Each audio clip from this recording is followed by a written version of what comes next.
Buenas para todos, mi nombre es Evelyn Vila, soy ginecóloga, asistente de la Clínica Ginecológica A y en el día de hoy vamos a aproximarnos un poco al tema que es el parto por cesárea.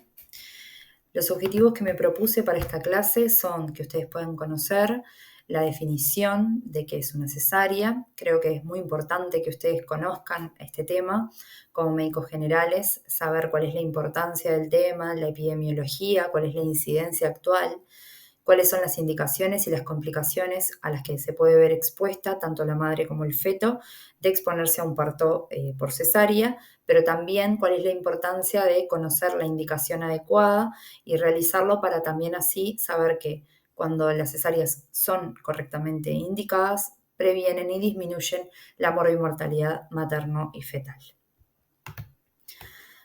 Bueno, como introducción me gustaría que ustedes conozcan cuál es la definición de una cesárea, que es el procedimiento quirúrgico que se realiza mediante una laparotomía, o sea, una cirugía abierta de abdomen, en la que, mediante una histerotomía, que es la apertura del útero, se extrae el recién nacido. La Organización Mundial de la Salud recomienda el parto por cesárea cuando el parto vaginal es imposible o este determinara un aumento en el riesgo o en la morbimortalidad materno-fetal. La cesárea en obstetricia, en ginecología y obstetricia, es el procedimiento que con más frecuencia hacemos y la importancia de que conozcan qué es el parto por cesárea, cuáles son sus indicaciones, sus complicaciones, es que en el último tiempo hay un aumento en la incidencia, en la tasa de nacimientos por parto por cesárea, y esto determina un aumento en la morbimortalidad materno-fetal cuando esta no está indicada. La Organización Mundial de la Salud estima que una tasa adecuada de parto por cesárea es de aproximadamente el 10 al 15% en los países. Tasas menores al 10 al 15% determinan un aumento de la morbimortalidad, dado que no se están realizando las cesáreas que sí deberían o se consideran necesarias para prevenir la muerte de la madre o del feto. Pero aumentos de la tasa, o sea, incrementos mayores a 15%, determinan un aumento en la morbimortalidad, sabiendo que el parto vaginal siempre va a tener mayores beneficios que el parto por cesárea. Vamos a hablar un poco de lo que es la incidencia y las implicancias que tiene este aumento exponencial en la salud pública y que determina un problema actual de salud pública. La tasa de cesáreas es un tema ahora de preocupación a nivel mundial, ya que la tasa en los últimos 20 a 30 años ha aumentado, ha incrementado de forma exponencial, tanto en los países desarrollados como en los países en vías de desarrollo. En 2010 se veía que a nivel mundial la tasa de nacimientos por cesárea era aproximadamente un 38%. Recuerden el valor que les dije de que la Organización Mundial de la Salud recomienda un 10 al 15%, o sea, ya en el 2010 estábamos duplicando la tasa que se recomienda a nivel mundial. Y este aumento en la incidencia no se detuvo y ha sido un aumento que ha aumentado. La evolución del porcentaje de la tasa de cesárea en Uruguay tampoco es una cosa que sea ajena a lo que se ve a nivel global.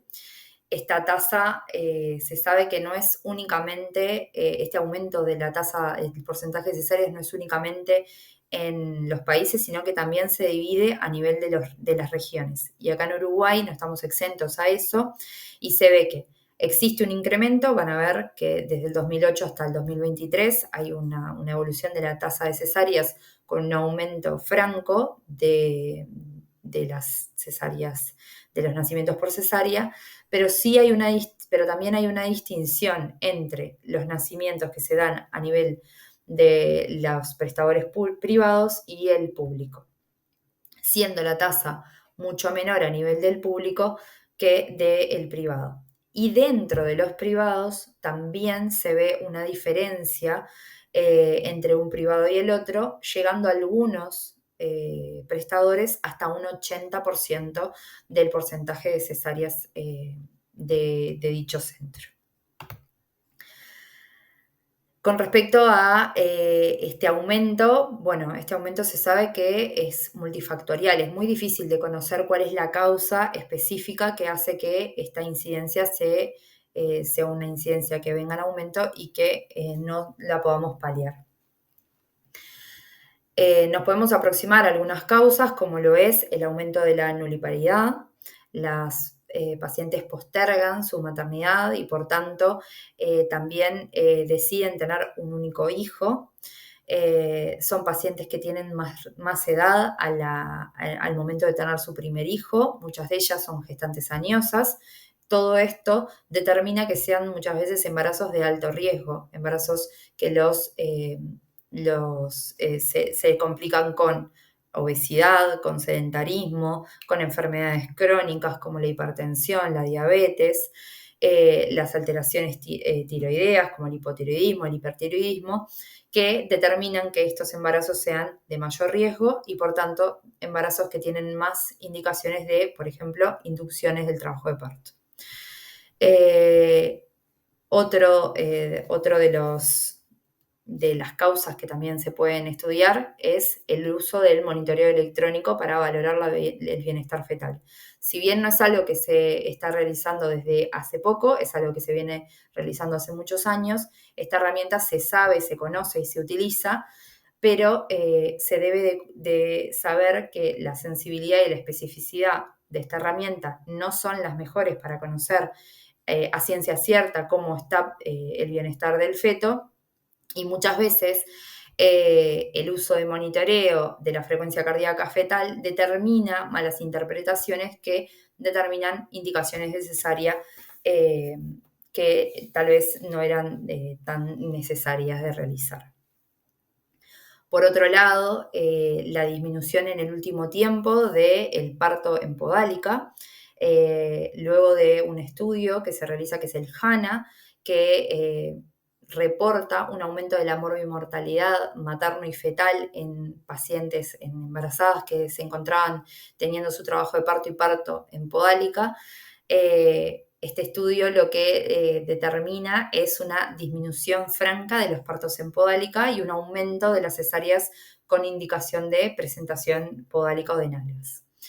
En el último tiempo se ha intentado volver a realizar partos en podálica frente a algunas indicaciones puntuales, como por ejemplo fetos menos de 3.500 gramos, madres que son multíparas o que ya han tenido más de un parto y que así lo deseen, o sea, deseen tener su parto en podálica.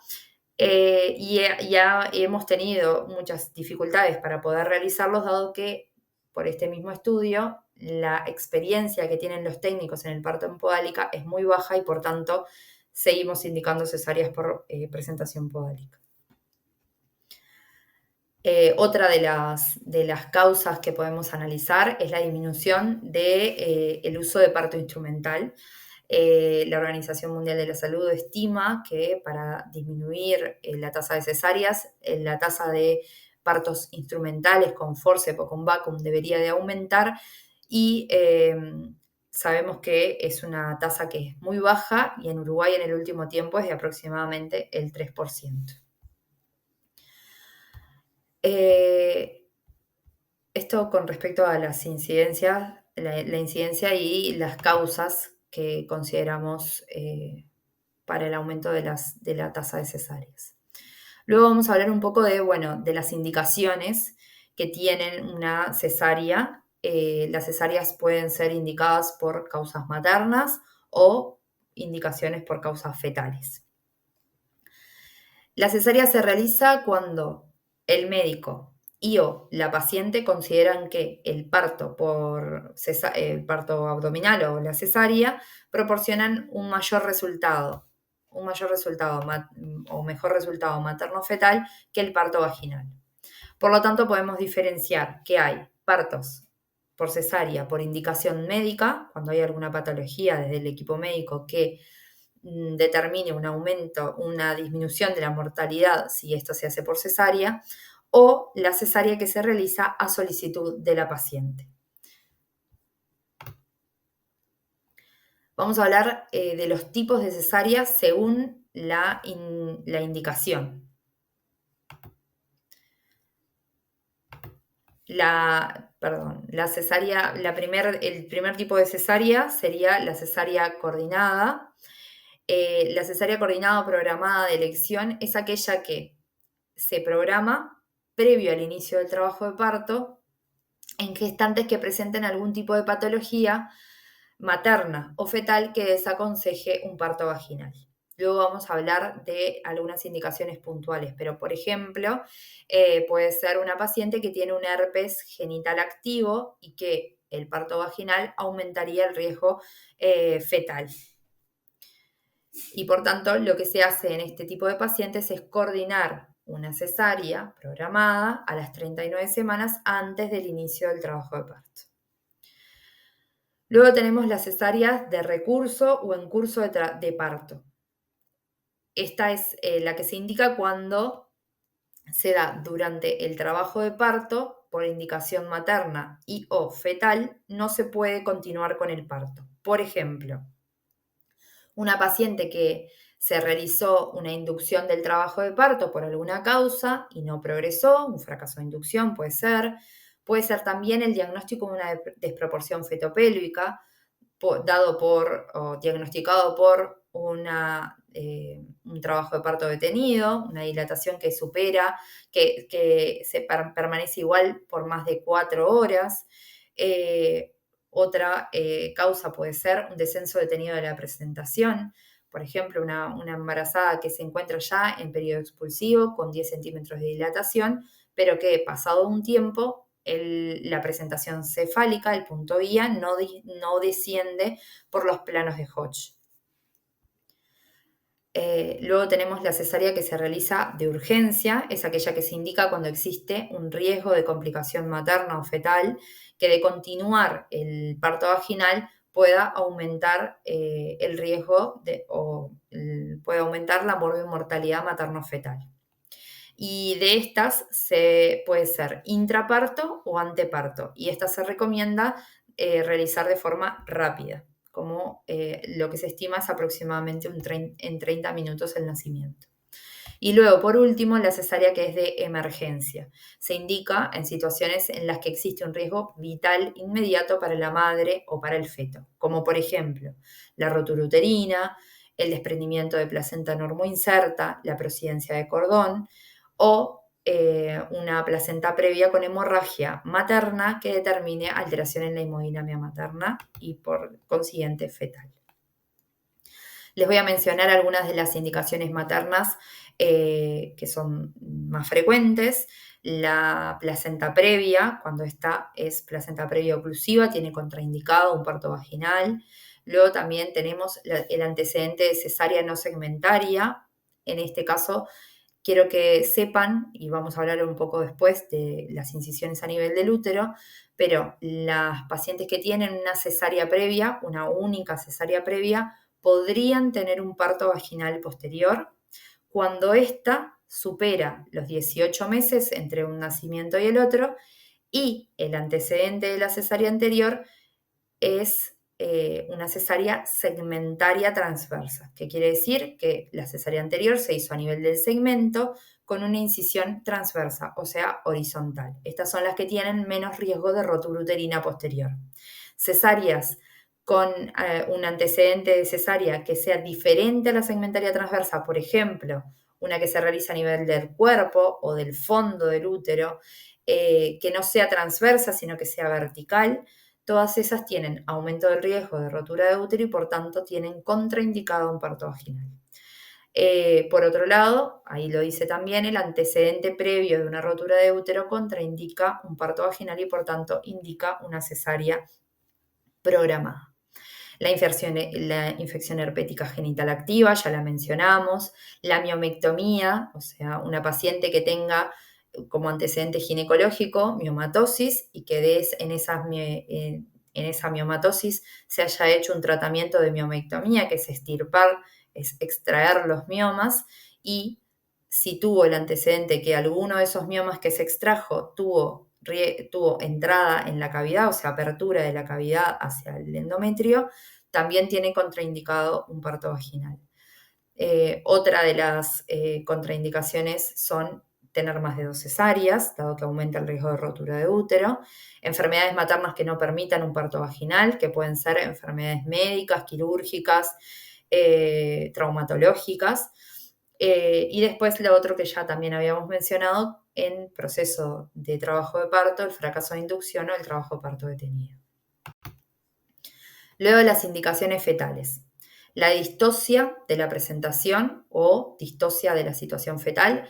Importante que entiendan que son esas presentaciones que no son eutóxicas para el trabajo de parto. ¿Y qué es una presentación eutóxica? Es aquella presentación que disminuye la morbimortalidad materno-fetal durante el parto. La presentación eutóxica es la presentación cefálica y dentro de la presentación cefálica es la presentación cefálica flexionada.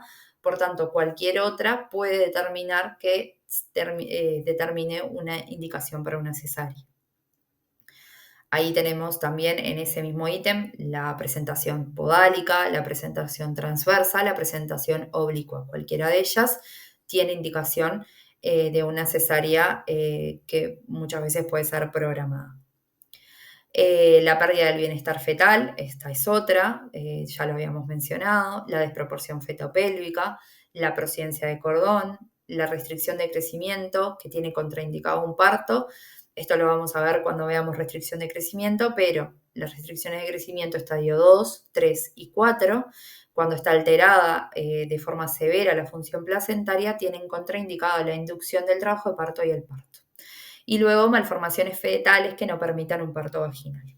Una mención especial quiero realizar a la cesárea a solicitud materna, que es esta cesárea que se realiza sin indicación médica materna o fetal y es únicamente a solicitud materna. Las causas de esta solicitud son multifactoriales y pueden ser clasificadas en normas sociales como la misma influencia social, la cultura o la misma elección de las pacientes, las experiencias emocionales, el miedo al parto vaginal, la sensación de seguridad que le otorga una cesárea o de control del nacimiento y la percepción que tienen del riesgo del parto vaginal. Y también, por último, otra de las clasificaciones es la experiencia personal.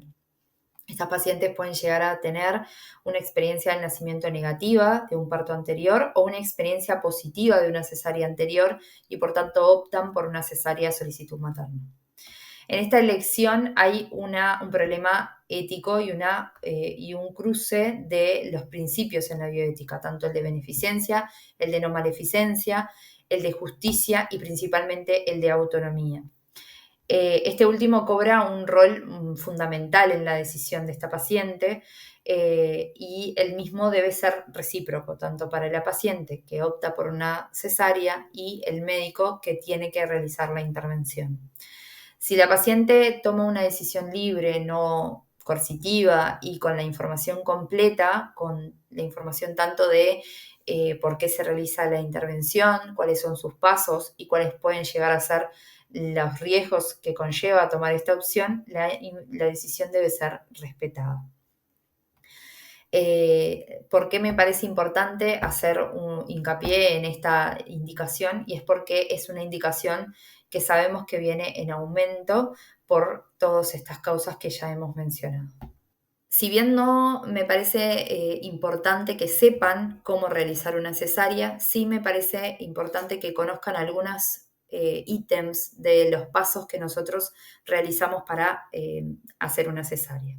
Antes que nada, el preoperatorio, sacando las cesáreas que se hacen de forma urgente o emergente, es muy importante que esta paciente se encuentre en ayuno para líquidos y para sólidos. Aproximadamente se sugiere 8 horas de ayuno, pero sabemos que existen protocolos nuevos como el protocolo ERAS que plantea un ayuno de sólidos de 6 horas y un ayuno de líquidos claros de hasta 2 horas. En pacientes que se encuentran con ayuno prolongado es muy importante la hidratación intravenosa con un suero ringerlactato, con un suero fisiológico. A su vez también la importancia en el prequirúrgico de la valoración de esta paciente. de valorar las rutinas obstétricas, de ver que esta paciente no tenga anemia para evitar complicaciones en el intraoperatorio. Lo otro muy importante es la profilaxis antibiótica previo a la incisión en piel para prevenir complicaciones de infecciones del sitio quirúrgico. Y por último, también me parece muy relevante el consentimiento informado, el explicarle a la paciente qué es el procedimiento que vamos a realizar, por qué lo vamos a realizar y en qué situaciones, que esté acompañada por su familiar, por el acompañante que ella decida, y que conozca tanto la indicación como también las posibles complicaciones a las que se expone de realizarse la cesárea. Con respecto al tipo de la incisión en piel, quiero que conozcan que la más frecuente es la incisión de Pfannestiel. Es una incisión que se realiza aproximadamente 1 o 2 traveses de dedo por encima del pubis, que es una cicatriz, una incisión que es transversa, aproximadamente 15 centímetros, y que por allí vamos a hacer la apertura por planos hasta entrar a la cavidad uterina.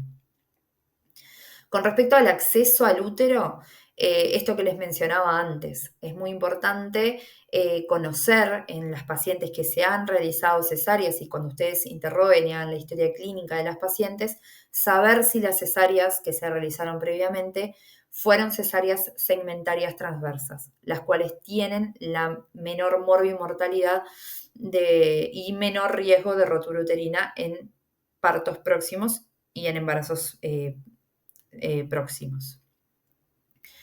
Existen otros accesos a nivel del útero, ya lo mencioné, se puede incidir en el útero a nivel del fondo, incidir el útero a nivel del cuerpo, incisiones que no son transversas, sino que muchas veces son verticales, o prolongaciones verticales de incisiones transversas, como en forma de T o en forma de J.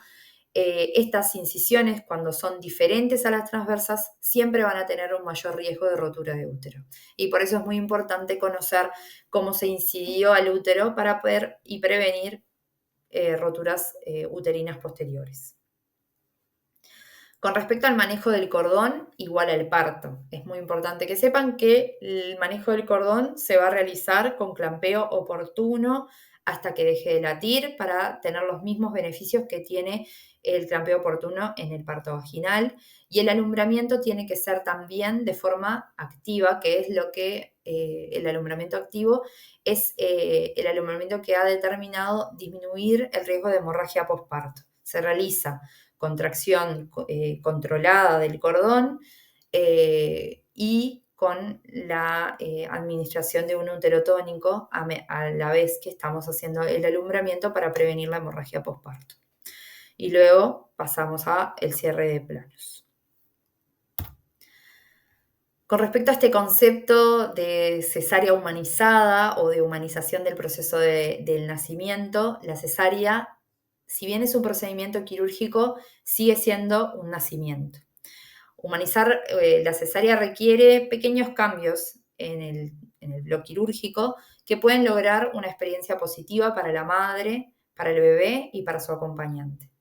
Algunos cambios que sugerimos o que se sugieren por la Organización Mundial de la Salud es realizar la cesárea en un ambiente silencioso para que la madre y el recién nacido se puedan escuchar, un acceso visual según las preferencias de la madre, que puede ser no permitir la visualización de la cesárea o permitirla por completo, eso es el derecho de la mujer.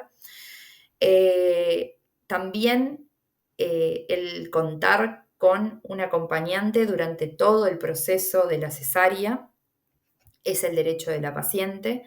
El inicio inmediato de la lactancia materna, si así se puede y si las condiciones de la madre y el feto son adecuadas, el permitir el apego, el contacto piel a piel, esto va a significar, o sea, cuanto más tiempo podamos y cuanto más